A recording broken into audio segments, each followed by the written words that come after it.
ते आता इकडे ना सांग ना. नाव नको सांगूस. निक नेम काय आहे? बबडी बबडी असं. कधीतरी बोलतो. हा हा. बे बे बोलतो बे. निकाल बे.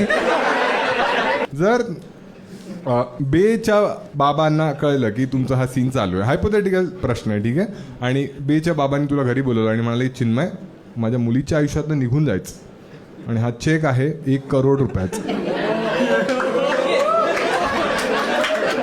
चिन्मय विचार कर. बे येत राहतं, बे 3 सगळे, तर तू काय म्हणशील बेच्या बाबांना? नाही नाही नाही बोलणार. काय म्हणशील? नाही, मला कॅश पाहिजे, चेक नाही. 5 करोड. 23 वर्षाचा आहेस तू, पूर्ण आयुष्य पडलंय असं. मित्र म्हणते घे रे हा घोटाळड्या, 100 रुपयासाठी हा बोलशील तू? त्यांच्याकडे 5 असले पण पाहिजे ना.